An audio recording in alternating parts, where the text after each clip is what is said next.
প্রথম কথা হচ্ছে যে সময়সীমার কথা বলা হচ্ছে এটা কোনো চূড়ান্ত সময়সীমা না। উনি যেটা বলেছেন বা বোঝাতে চেয়েছেন, উনি আল জাজিরার সাথে জাতির উদ্দেশ্যে ভাষণ দেওয়ার আগেই কথা বলেছেন আজারবাইজানে। আমার সৌভাগ্য হয়েছিল সেখানে ওনার পাশেই থাকার। উনি বলেছেন যে আমরা যে কাজগুলো হাতে নিয়েছি, অনেকগুলো সংস্কার কমিশন হয়েছে, 6টি কমিশন এর মধ্যে পুরোদমে কাজ করছে। আজকে আরও 5টি কমিশনের পূর্ণাঙ্গ তালিকা প্রকাশ করা হয়েছে। তো এই যে 11টা আলাদা আলাদা ক্ষেত্র, এই ক্ষেত্রগুলোতে সংস্কারের উদ্যোগ নিয়েছে সরকার। প্রত্যেকটাই কিন্তু খুবই গুরুত্বপূর্ণ সেক্টর। শুধু এই 11টা সেক্টর না, এর বাইরেও আরও অনেকগুলো সেক্টরে সংস্কারের আলোচনা হয়েছে, রাজনৈতিক দলগুলোর কাছ থেকে সুপারিশ এসেছে। এটা তালিকাটা অনেক দীর্ঘ, সব হয়তো সম্ভব হয়নি। তারপরে 11টা সেক্টরে এখন পর্যন্ত সরকার সংস্কারের জন্য আলাদা আলাদা কমিটি করেছে। এখন এই কমিটিগুলো যখন সংস্কারের সুপারিশটা দেবে, এই সুপারিশটা পাওয়ার পরে একটা জিনিস বোঝা যাবে যে অ্যাকচুয়ালি সংস্কারটা কী পরিমাণে হবে। এটা কি মোটা দাগে একটা সাধারণ মাপে একটা সংস্কার হবে, নাকি ব্যাপক আকারে একটা সংস্কার হবে, এবং সংস্কারটা কতদিনের মধ্যে এটা বাস্তবায়ন করা যাবে, বা কতটুকু সংস্কার আসলে সংস্কার প্রস্তাব রাজনৈতিক দলগুলো গ্রহণ করবে। কারণ এখানে তাদের অভিমতটা খুবই গুরুত্বপূর্ণ। তারা যদি মনে করে যে আমাদের এটুকু সংস্কার হলেই আমাদের এই মুহূর্তে চলবে, বাকি যেই সুপারিশগুলো এসেছে এই সুপারিশগুলো আসলে পরবর্তীতে যে নির্বাচিত সরকার আসবে তারা, কিংবা তারও পরে আরও যে সরকার আসবে, কিছু কিছু বিষয় আছে যে এটা একেবারেই শর্ট টার্ম কোনো সলিউশন নাই এগুলোতে। যেমন বিচার বিভাগের সংস্কারের কথা, যেটা এক দুই বছরের বিচার বিভাগের যে আমাদের যে অবস্থা এখন, তাতে সংস্কার করা সম্ভব না পুরোদমে।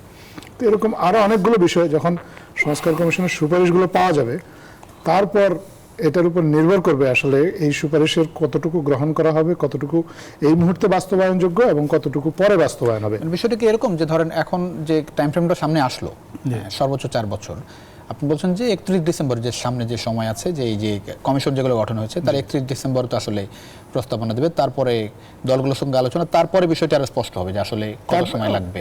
এক্স্যাক্টলি এই কথাটাই কিন্তু মাননীয় প্রধান উপদেষ্টা গতকালকে ওনার ভাষণেও বলেছেন যে সংস্কার প্রস্তাব আসলে বা সংস্কার প্রস্তাবটা চূড়ান্ত হলেই কিন্তু তারপরে উনি নির্বাচনের একটা রোড ম্যাপ দিয়ে দেবেন। রোড ম্যাপ বলতে কি, রোড ম্যাপটা আসলে দেওয়া হয়েছে, তারিখটা শুধু দেওয়া হয়নি।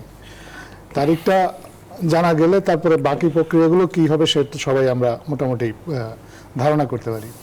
তো এই সংস্কার আসলে কতটুকু হবে তার সেটা নির্ভর করছে, প্রস্তাব কী হবে তার উপর নির্ভর করছে, পথটা কতটা কঠিন হবে এবং পথটা কতটা দীর্ঘ হবে। সরকার কি মনে করে যে সংস্কার তো একটা বড় দাবি শুরু থেকেই, সরকার দায়িত্ব নেওয়ার পর থেকে সেটা একটি বড় চাপ।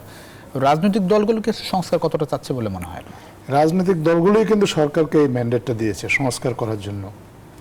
অ্যান্ড সংস্কারের রকম ফেন নিয়ে মতবিভেদ থাকতে পারে, সংস্কার কতটুকু প্রয়োজন সেটা নিয়ে এক এক দলের এক এক রকম মতামত থাকতে পারে, কিন্তু সংস্কার যে কিছু হতে হবে এটা নিয়ে আমার মনে হয় না দ্বিমত করার মতো কোনো রাজনৈতিক দল এই মুহূর্তে আছে, বা কোনো রাজনীতিবিদও এটা নিয়ে দ্বিমত করেনি। কিছু কিছু জিনিস যে সিস্টেমটা আমাদের এর আগের সরকার রেখে গিয়েছে, মানে আসলে কোনো সিস্টেম রাখেনি, যে সিস্টেমটা ছিল সেটাকে নষ্ট করে দিয়ে গেছে। সিস্টেমটাকে, একটা সিস্টেমকে রেস্টোর করে আরেকটা সিস্টেম পুনর্গঠিত, মানে আরেকটা সিস্টেম দাঁড় করানো পর্যন্ত কিছু কিছু পদক্ষেপ প্রয়োজন। সেই পদক্ষেপগুলো যে নিতে হবে এটা নিয়ে কেউ কিন্তু দ্বিমত পোষণ করেনি। এখন সেই কিছু কিছু পদক্ষেপগুলো আসলে কি পদক্ষেপ এটাই এখনো ডিটারমাইন হয়নি, এবং এটা ডিটারমাইন যখন হবে তখন পুরো চিত্রটা সবার সামনে পরিষ্কার হয়ে যাবে। এখন কি ধরেন সংস্কারের থেকে নির্বাচন শব্দটা কি বেশি শোনে সরকার?